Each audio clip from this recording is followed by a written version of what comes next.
As ordinary people in Japan deal with economic uncertainty, the historically weak yen, and a cost of living crisis, some are taking unexpected steps. A growing number of Japanese women are going to Australia for work in the adult business there and its promises of high wages. Matsuda Nobuko reports.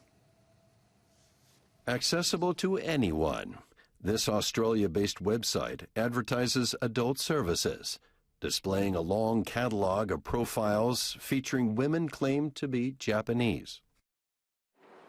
In major cities like Sydney and Melbourne, many sex industry establishments feature Japanese women as a key draw. And on this Japanese language site, there are listings for high-paying massage parlor jobs, promising daily earnings of up to $1,400 US. When we checked in July, there were more than 400 similar posts here. One Japanese woman currently working in a brothel agreed to speak with us. She came to Australia 3 years ago on a working holiday visa to enter the sex industry.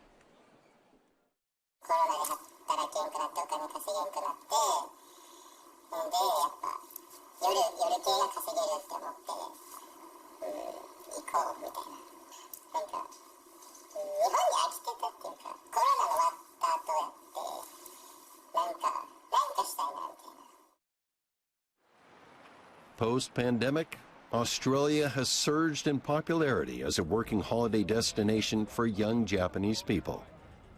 In the 12 months to June 2025, their numbers exceeded 16,000. This woman initially came to Australia on a working holiday visa, planning to study English as well. However, she struggled to find a job to fund her plans. That's when she came across one of the recruitment ads on social media and decided to work in the sex industry, a field in which she had no prior experience. She says she aims to save over $60,000 during her stay.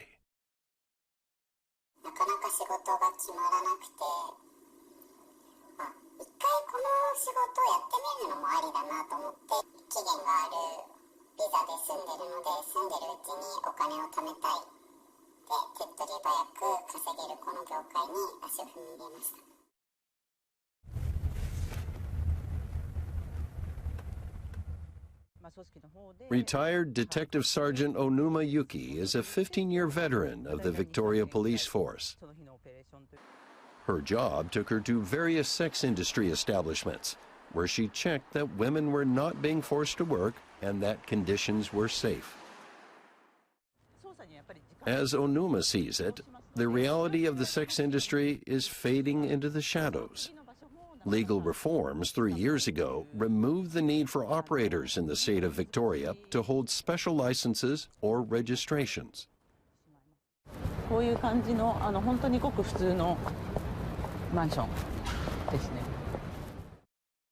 Today, one of the fastest growing business models operates without a storefront. Workers live and receive clients in ordinary apartments. They get bookings through their managers by phone and then let the clients in. If trouble arises, it can be difficult to get help, heightening the danger.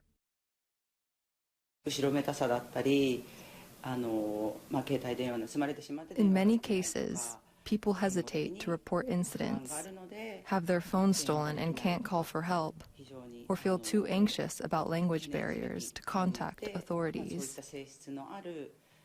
Because this business model carries these inherent risks, I strongly urge people to exercise caution.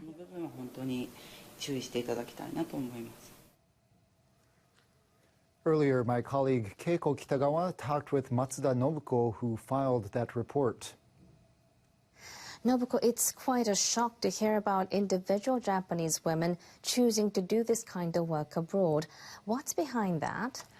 Well, I believe the situation stems from a complex interplay of factors.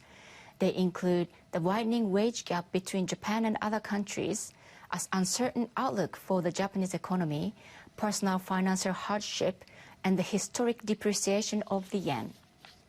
That said, it's important to emphasize that the majority of those on the working holiday program are using it for its intended purpose, jobs to fund their stay and travel around Australia. But at the same time, however, some individuals are using the visa as a means to earn money through sex work. I too was shocked by the situation. The former detective you interviewed also pointed out the dangers that come with this kind of work. Are the women involved aware of the seriousness of the risks?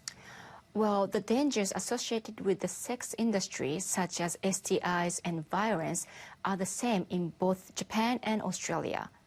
One woman I interviewed told me about clients getting angry with her.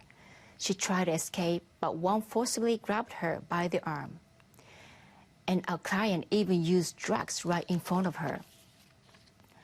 While the spread of social media has made the buying and selling of sex easier, and there are moves in Australia toward decriminalization, the woman I interviewed noted significant downsides.